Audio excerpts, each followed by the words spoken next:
Hello students, today we will familiar with the statements which is so important in the competitive point of view. Firstly, we will discuss Archimedean properties of real number.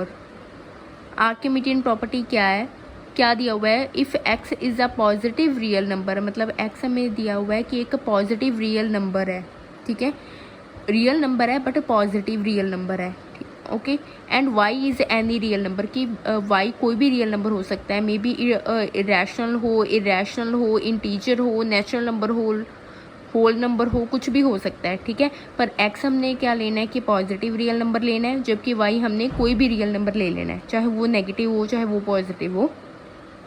Then there exist a positive integer n, तब हमें एक positive integer n मिलता है such that N X is greater than Y हो जाता है, ठीक है.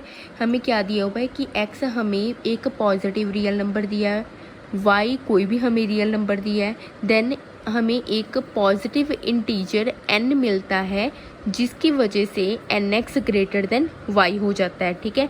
यहाँ पर n क्या है, एक पॉजिटिव इंटीजर, x क्या है हमें पॉजिटिव रियल नंबर, जबकि y क्या था एनी रियल नंबर, ठीक है, सच दैट ये जो इन इक्वेशन होल्ड हो जाती है, ठीक है. That is for every X Y belongs to R where X is greater than zero, मतलब क्या है कि एक्स वाई कोई भी रियल नंबर ले रहे हैं बट एक्स क्या है ग्रेटर देन ज़ीरो, का मतलब क्या है कि एक्स क्या है हमें पॉजिटिव रियल नंबर ले रहे हैं, जबकि वाई क्या है कोई भी रियल नंबर ले रहे हैं, मतलब for every X Y belongs to R where X greater than zero there exist N belongs to natural number. N belongs to natural number क्या है, क्योंकि पॉजिटिव इंटीजर्स क्या होते हैं, नेचुरल नंबर ही होते हैं, such that N X is greater than Y, ठीक है. मतलब जो ये थ्योरेटिकल आपने डेफिनेशन लिखी हुई है उसको इन्होंने न्यूमेरिकली लिख दिया कि for every X Y belongs to R X greater than zero then there exist some N belongs to natural number such that N X greater than Y हो जाता है, ठीक है. आर्किमीडियन प्रॉपर्टी है ये रियल नंबर की. आगे दिया हुआ है कि यहाँ पर डेफिनेशन खत्म हो जाती है, आगे एक लाइन लिखी हुई है कि an ordered field is set to be Archimedean, मतलब किसी भी ऑर्डर्ड फील्ड को, ऑर्डर्ड फील्ड क्या होता है कि कोई भी नंबर या तो किसी नंबर से छोटा हो सकता है या बड़ा हो सकता है या इक्वल हो सकता है, ठीक है. किसी भी ऑर्डर्ड फील्ड को हम आर्किमीडियन कब कहेंगे, अगर वो होल्ड करे आर्किमीडियन प्रॉपर्टी को, ठीक है. अगर कोई भी हमें ऑर्डर्ड फील्ड कर दिया हुआ है उसके आर्किमीडियन कब कहेंगे, अगर उसके पास आर्किमीडियन प्रॉपर्टी है, मतलब ये है कि वो आर्किमीडियन प्रॉपर्टी को होल्ड करता है, ठीक है. नेक्स्ट है सेकंड स्टेटमेंट बोल्ज़ानो-वास्तरास थ्योरम, ठीक है. बोल्ज़ानो-वास्तरास थ्योरम क्या कहती है कि every infinite and bounded subset of R, ठीक है.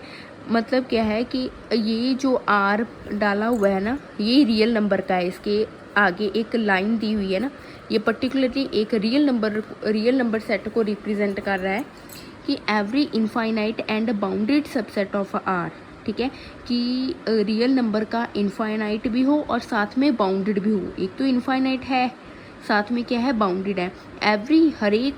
Every infinite and bounded subset of R has a limit point, ठीक है. कोई भी इनफाइनाइट या बाउंडेड सबसेट ले लो रियल नंबर का, उसका एक लिमिट पॉइंट हमें मिलता है, या फिर हम क्या कह सकते हैं, और if S is the infinite bounded subset of R then S dash is not equal to 5, ठीक है. एस डैश क्या होता है, ये सेट ऑफ लिमिट पॉइंट्स होता है. S dash not equal to 5 का मतलब क्या है कि एस डैश में कोई ना कोई पॉइंट है, मतलब कि है कि सेट के पास कोई ना कोई लिमिट पॉइंट है, ठीक है. ये बताया हुआ है कि जो ये बोल्ज़ानो-वास्तरास थ्योरम क्या कहती है कि हर एक इनफाइनाइट और बाउंडेड सबसेट अगर रियल नंबर का हमें मिलता है तो उसका कोई ना कोई लिमिट पॉइंट जरूर होगा. लिमिट पॉइंट क्या होता है, जिसके नेबरहुड में मेन सेट के इनफाइनाइटली मैनी पॉइंट्स आ जाते हैं, ठीक है. नेक्स्ट है हेन-बोरेल थ्योरम, ये भी इंपॉर्टेंट है. हेन-बोरेल थ्योरम क्या कहती है, if a set S of real numbers is closed and bounded, ठीक है. क्या हेन-बोरेल थ्योरम ने हमें क्या बताया है कि अगर कोई सेट है, रियल नंबर का ही सेट है, वो क्लोज्ड भी है और बाउंडेड भी है, ठीक है। हीन बोरल थ्योरम क्या कहती है कि अगर कोई रियल नंबर का सेट है जो कि क्लोज्ड और बाउंडेड दोनों हो तो वो कम्पैक्ट होगा। ठीक है, that is if a set S of real number is closed and bounded then every open cover of the set S has a finite subcover. Compact set की यही डेफिनेशन होती है कि open cover has a finite subcover, यही बताया हुआ है। हीन बोरल थ्योरम क्या कहती है कि अगर कोई भी रियल नंबर है, रियल नंबर का कोई भी सेट है, अगर क्लोज्ड बाउंडेड है देन वो कम्पैक्ट होगा, मतलब every open cover has a finite सब कवर।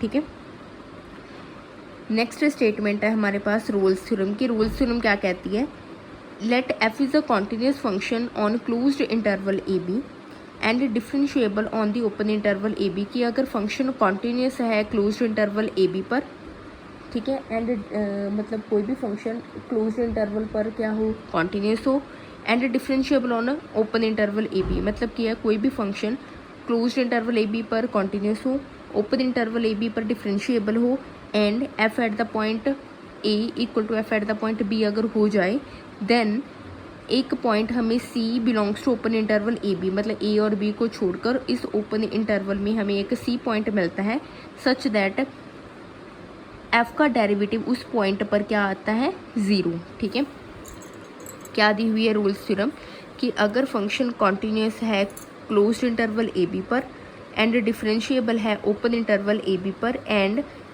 जो लास्ट वाले पॉइंट्स है उस पर फंक्शन की वैल्यू इक्वल आ जाती है, देन हमें ए बी को छोड़कर उस इंटरवल में कोई पॉइंट सी मिलता है, सच दैट फंक्शन का डेरिवेटिव उस पॉइंट पर जीरो आ जाता है। ठीक है, ये है रूल्स थ्योरम। नेक्स्ट है Lagrange's mean value theorem, LMVT। वो क्या कहती है, if F be a function defined on A B, F is continuous on closed interval A B, यहाँ पर भी वही दिया हुआ है कि फंक्शन कॉन्टिन्यूस हो क्लोज्ड इंटरवल ए बी पर, डेरिवेबल हो ओपन इंटरवल ए बी पर, देन ये डायरेक्ट देन हो गया, बस सिर्फ दो कंडीशंस को ये सेटिस्फाई करता है। देन उसके बाद आ जाता है कि एक हमें रियल नंबर का कम से कम एक रियल नंबर मिलता है सी, ए बी को छोड़कर उस इंटरवल पर एक रियल नंबर सी मिलता है, such that F B minus F A upon B minus A equals to F dash C, मतलब एक उस एंड पॉइंट्स को छोड़कर उस इंटरवल पर एक सी पॉइंट मिलता है, सच दैट फंक्शन का डेरिवेटिव उस पॉइंट पर उसकी वैल्यू क्या आती है, F at the point B minus F at the point A upon B minus A. जहाँ पर जो ए बी यूज़ किया हुआ है वो जिस पॉइंट पर हम डिफाइन कर रहे हैं फंक्शन को वही पॉइंट्स हैं। ठीक है,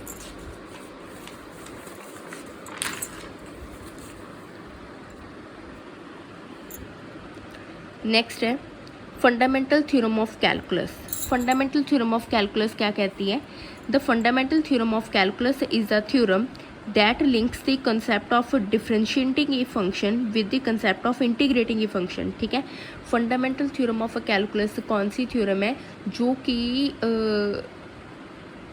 एक फंक्शन को एक फंक्शन का जब हम डेरिवेटिव करते हैं उस कंसेप्ट को फंक्शन की इंटीग्रेशन के कंसेप्ट के साथ जोड़ती है। ठीक है, मतलब the fundamental theorem of calculus is a theorem, मतलब वो वाली ये थ्योरम है जो कि लिंक किसे करती है, the concept of differentiating a function, किसी फंक्शन के किसी फंक्शन का हमने डेरिवेटिव करना है उस कंसेप्ट को वो उस फंक्शन के इंटीग्रेशन वाले कंसेप्ट के साथ जोड़ती है। वो कौन सी है, फंक्शन के डेरिवेटिव वाले कंसेप्ट को फंक्शन के इंटीग्रेशन वाले कंसेप्ट के साथ जोड़ने वाली थ्योरम क्या है, फंडामेंटल थ्योरम ऑफ कैलकुलस। ठीक है, नेक्स्ट है कैले हैमिल्टन थ्योरम क्या कहती है, every square matrix satisfies it's on characteristic equation. कैले हैमिल्टन थ्योरम क्या कहती है कि हर एक स्क्वायर मैट्रिक्स क्या होती है, जैसे 2x2 3x3 मतलब m क्रॉस m, मतलब rows number of rows equal to number of columns equal हों। ठीक है, उसे कहते हैं हम 2x2 मतलब 2 रोज 2 कॉलम्स, 3x3 मतलब 3 rows 3 columns, number of columns equals to number of rows, वो होती है स्क्वायर मैट्रिक्स। कि हर एक स्क्वायर मैट्रिक्स जो होती है वो अपनी कैरेक्टरिस्टिक इक्वेशन को सेटिस्फाई करती है। ठीक है, नेक्स्ट है फंडामेंटल थ्योरम ऑफ अलजेब्रा। वो क्या कहती है, every non constant single variable polynomial ठीक है। मतलब क्या है कि एक तो नॉन कांस्टेंट हो, मतलब कांस्टेंट पॉलिनोमियल ना हो, उसमें एक्स इन्वॉल्व हो, ठीक है। सिंगल वेरिएबल पॉलिनोमियल, और उसमें वेरिएबल जो हम यूज़ कर रहे हैं जैसे कि एक्स यूज़ कर रहे हैं तो सारी पॉलिनोमियल में एक्स ही यूज़ होना चाहिए, ठीक है। एवरी नॉन कांस्टेंट, एक तो नॉन कांस्टेंट हो मतलब एक्स इन्वॉल्व हो, एक्स या वाई जो भी आप वेरिएबल लेना चाहते हो, बट सिंगल वेरिएबल हो, मतलब एक ही वेरिएबल आपने यूज़ करना है। Every non constant single variable polynomial with complex coefficients has at least one complex root, ठीक है। मतलब क्या है कि हमें पॉलिनोमियल दी हुई है, पर मान लो एक्स में ही पॉलिनोमियल है, ठीक है, और वो नॉन कांस्टेंट है, मतलब एक्स इन्वॉल्व भी है, ठीक है, और एक ही वेरिएबल इन्वॉल्व है, और उसके जो कोफिशिएंट है वो कॉम्प्लेक्स कोफिशिएंट है, उसका कम से कम एक कॉम्प्लेक्स रूट होगा ही, ठीक है। This includes polynomial with real coefficient, क्योंकि रियल कोफिशिएंट भी हो तो भी ये थ्योरम सेटिस्फाई होती है। रियल कोफिशिएंट वो कॉम्प्लेक्स कोफिशिएंट ही होते हैं, क्योंकि साथ में प्लस जीरो आयोटा लगा दो तो रियल नंबर कॉम्प्लेक्स हो जाता है। Since every real number is a complex number with its imaginary part equals to 0, okay. Next है कॉशी थ्योरम, या फिर हम कॉशी गॉसेट थ्योरम। इसकी स्टेटमेंट पढ़ते हैं। क्या दिया हुआ है, if a function F Z is analytic, कि अगर कोई फंक्शन एनालिटिक है, ठीक है, एफ जेड का मतलब हम कॉम्प्लेक्स में आ गए हैं, जेड का यहाँ पर कौन सा है, ए प्लस आयोटा बी वाला है। If a function F Z is analytic and one valued inside and on a simple closed contour C, ठीक है।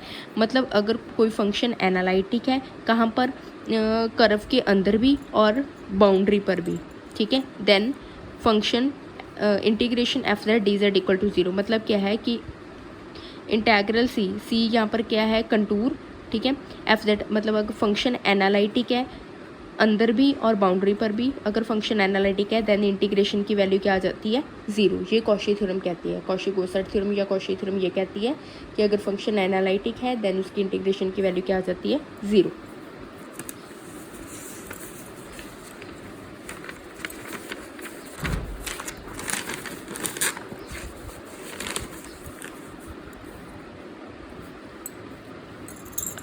नेक्स्ट है कॉशी इंटीग्रल फॉर्मूला। वो क्या कहता है, if F Z is analytic within and on a closed contour C and is any point within C, then मतलब क्या है कि अगर हमें कोई सिंगुलैरिटी दी हो, सिंगुलैरिटी का मतलब क्या है कि रेसिप्रोकल में अगर हम उस पॉइंट को पुट कर दें, मतलब एक पॉइंट को ऐसे को पुट कर दें कि आंसर हमें रेसिप्रोकल में 0 आ जाए, तो वो पॉइंट सिंगुलैरिटी वाला पॉइंट हो जाता है, ठीक है।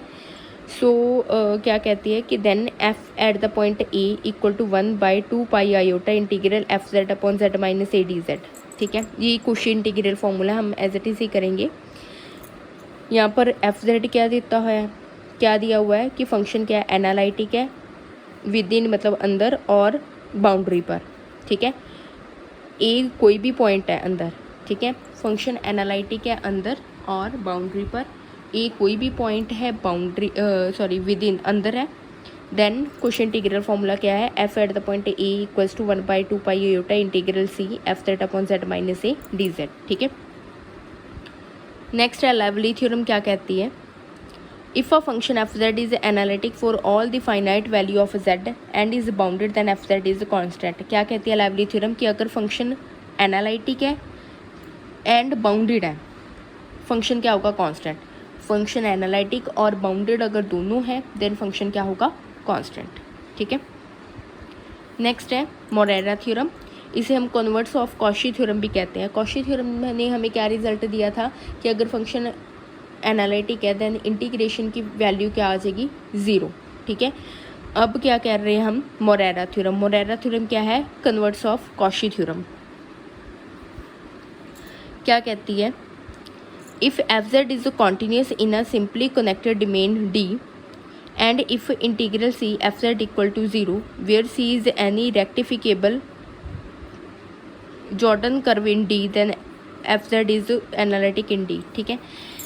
अब क्या दिया हुआ है कि पहले हमें कॉशी थ्योरम क्या थी कि अगर फंक्शन एफ जेड एनालिटिक है देन इंटीग्रेशन की वैल्यू 0 हो, ठीक है। मोरेरा थ्योरम क्या कहती है कि अगर इंटीग्रेशन की वैल्यू 0 हो और वो फंक्शन क्या हो, कंटिन्यूस हो, देन फंक्शन क्या होगा, एनालिटिक होगा। मतलब एक कंटिन्यूटी वाली कंस्ट्रेंट्स यहाँ पर दे दी, ठीक है, तब कन्वर्स कॉशी थ्योरम का होल्ड करता है, ठीक है। हम ये भी कह सकते हैं कि कन्वर्स कॉशी थ्योरम का कब होल्ड करता है, कि जब फंक्शन कॉन्टिन्यूस हो तो कन्वर्स जो है कॉशी थ्योरम का होल्ड कर जाता है, ठीक है, ओके। नेक्स्ट है maximum modulus principle definition statement. If fz is analytic within and on a closed curve C, then the point given the maximum value of fz lies on the boundary of C unless fz is constant, ठीक है।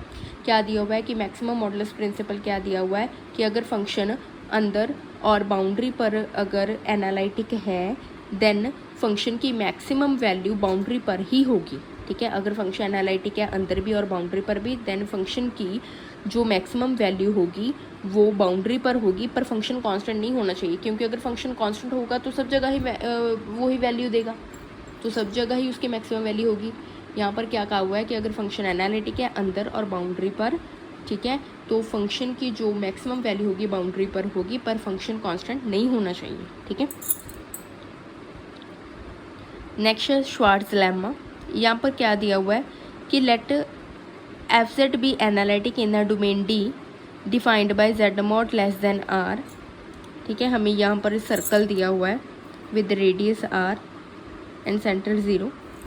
क्या दिया हुआ है कि अगर function analytic है इसमें डोमेन में, fz mod less than equal to m for every z belongs to D, f function क्या है, बाउंडेड है, 0 पर 0 दे रहा है, then fz mod less than equals to क्या हो जाएगा, m upon r mod z for every z belongs to D। Also if the equality occur for any one z, अगर यहाँ पर इक्वलिटी आ जाती है, then fz equals to m by r z e the power iota alpha where alpha is any real constant, hence f dash 0 mod less than m by r। ये तो statement याद ही रख लो, बेटर है।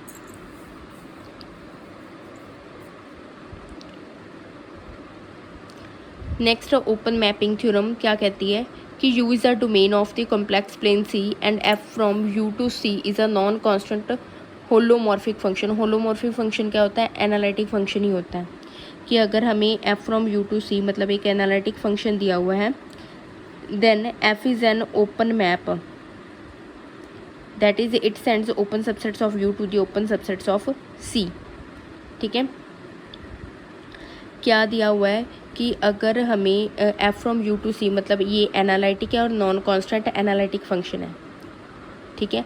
नॉन कांस्टेंट एनालिटिक फंक्शन क्या करता है कि ओपन सेट्स को इसके ओपन सेट्स को इसके ओपन सेट पर मैप करता है, यही ओपन मैपिंग थ्योरम है, ठीक है। Non constant analytic function open sets को ओपन सेट्स पर ही ले जाता है। नेक्स्ट है fundamental theorem of arithmetic, fundamental theorem of calculus या fundamental theorem of arithmetic, fundamental theorem of algebra, ये कंफ्यूज नहीं होना, आराम से करना है। फंडामेंटल थ्योरम ऑफ अर्थमेटिक क्या है कि every positive integer except the number 1 can be represented in exactly one way apart from arrangement as a product of one और more primes. This theorem is also called the unique factorization theorem. क्या कहते हैं fundamental theorem of algebra कि हम कोई भी number ले लो उसकी प्राइम फैक्टराइजेशन हम कर सकते हैं यूनिक वे के साथ। 1 प्राइम नहीं है ना कॉम्पोजिट नंबर है, ठीक है, क्योंकि 1 को 1 स्क्वायर भी कर दे तब भी 1 आएगा, 1 क्यूब भी कर दे 1 ही आएगा, इसके यूनिक रिप्रेजेंटेशन नहीं हो सकती, ठीक है। सो ये नाइदर प्राइम है नॉर कॉम्पोजिट है। फंडामेंटल थ्योरम ऑफ अर्थमेटिक क्या कहते हैं कि कोई भी इंटीजर आप उठा लो उसकी आप प्राइम फैक्टराइजेशन करोगे, वो एक यूनिक वे के साथ आप उसकी प्राइम फैक्टराइजेशन कर सकती हो। नेक्स्ट है कैलेस थ्योरम। कैलेस थ्योरम क्या कहती है कि every group G is isomorphic to a subgroup of the symmetric group, ठीक है। क्या कहती है कि हर एक ग्रुप आइसोमॉर्फिक क्या होता है कि आइसोमॉर्फिक किसके होता है, आइसोमॉर्फिक मीन सेम किसके होता है, सिमेट्रिक ग्रुप के कोई भी सब ग्रुप होगा उसके किसी न किसी, ठीक है। हर एक ग्रुप आइसोमॉर्फिक किसके होता है, सिमेट्रिक ग्रुप के सब ग्रुप के। नेक्स्ट है हीट इक्वेशन, ये आपने याद ही रखनी है, क्या होती है, curly square you by curly x square equal to 1/k curly u by curly T. अगर हमें 2 डिमेंशन दी हुई है then curly square you by curly x square plus curly square you by curly Y square equal to 1/k curly u by curly t. Wave equation क्या होती है, curly u by curly x square equal to 1/c square curly square you by curly t square. यहाँ पर single है, यहाँ पर क्या आ गया, डबल पार्शियल डेरिवेटिव। ये याद रखना, हीट और वेव में थोड़ा सा डिफरेंस है, क्योंकि ये तो कांस्टेंट ही है, इसका तो कोई फ़र्क नहीं पड़ता। मेन फ़र्क इससे पता चलता है कि हीट कौन सी है, वेव कौन सी है।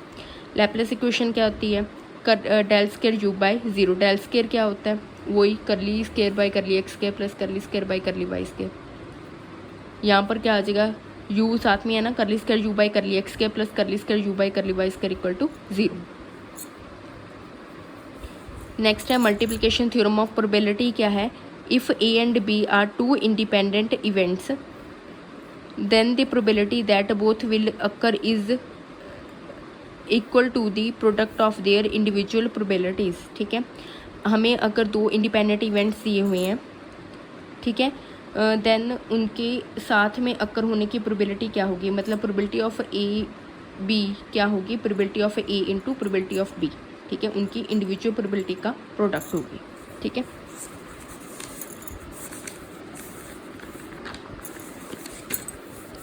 नेक्स्ट है order of convergence. Order of bisection method की क्या होती है, order of convergence of bisection method is 1। Order of convergence of false position method या रेगुलर फॉल्सी मेथड भी कहते हैं, उसकी भी 1। Order of Newton Raphson method की 2। सेकेंड मेथड की क्या होती है 1.62। ठीक है, okay, thank you, have a nice day.